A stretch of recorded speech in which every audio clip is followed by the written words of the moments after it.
Imran Khan, Prime Minister of the Islamic Republic of Pakistan. Bismillah ar-Rahman ar-Rahim. President of the General Assembly, Mr. Volkan Bozkir, Distinguished Secretary General, Excellencies, ladies and gentlemen. I would like to thank His Excellency President Aliyev of Azerbaijan, Chairman of the Non-Aligned Movement, for proposing this special session. The COVID-19 pandemic is the most serious global crisis since the Second World War. The virus has infected nearly 65 million people and killed, sadly, close to 1.5 million.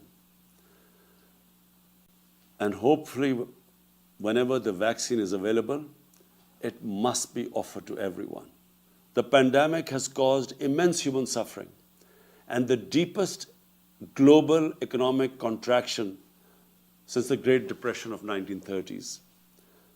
The poorest countries and the poor in all the countries are suffering the most. Nearly 100 million people in developing countries will fall back into extreme poverty. Rich countries have injected $13 trillion as fiscal stimulus to revive their economies. On the other hand, developing countries just do not have the resources to afford such a massive economic stimulus. They are struggling to find even a fraction of the 2 to 3 trillion they require to recover from the pandemic. In Pakistan, we had a successful policy of smart lockdowns. Our efforts were aimed at ensuring that not only do we save people from the virus, but also prevent them from dying from hunger. We provided a relief package of around $8 billion, which was almost 3% of our GDP, to support the poor and to keep the economy afloat at the same time. And as I said, so far our strategy has worked. But now we are confronted with a far more aggressive second wave of the virus. We are facing now the challenge of maintaining and reviving our economic growth, as well as dealing with increasing number of cases which are occupying our hospital beds. The IMF Managing Director had advised countries to spend as much as it is required to stimulate growth. But like many developing countries, Pakistan is committed under our IMF program to reduce the budget deficit. And I'm sure other developing countries in our position are facing a similar dilemma. How do you stimulate the economy and yet at the same time reduce your budget deficit? The only way we can have the fiscal space to maintain and revive growth is through access to additional liquidity. Last April, I called for a global initiative on debt relief. We are grateful for the debt suspension announced by G20 in May and its subsequent extension till June next year. We also appreciate the rapid lending facilities activated by IMF and the World Bank. Yet the amounts generated so far are not even close to the needs of the developing countries to recover from the impact of the pandemic. As far as I know, 5 developing countries have already defaulted on their debt, and it seems others are about to follow. Several nations faced with large debt repayments and at the same time lost revenues are on the brink of economic collapse. There are disturbing reports from the World Food Programme of possible famines in some parts of the world. The financing for development discussions initiated by Secretary General and the Prime Minister of Canada and Jamaica have identified hundreds of options to financially support the developing countries. We hope that this process culminates in some concrete action soon.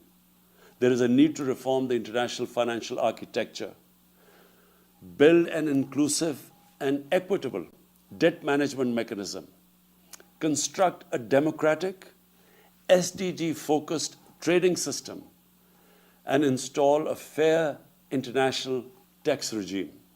If economic collapse is to be averted in a number of developing countries due to the COVID-19, the international community must identify and implement some key priority actions.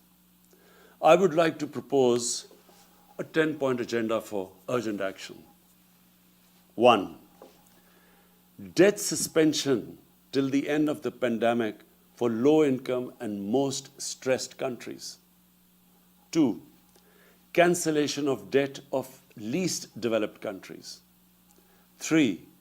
Restructuring of the public sector debt of other developing countries under an agreed inclusive multilateral framework. 4. A general allocation of special drawing rights of $500 billion. 5. Expanded concessional financing to low-income countries through multilateral development banks. 6. Creation of a new liquidity and sustainability facility, which should provide short-term loans at low costs. 7. Fulfillment of the 0.7% official development assistance commitments. 8. Mobilizing the required 1.5 trillion annual investment in sustainable infrastructure. 9.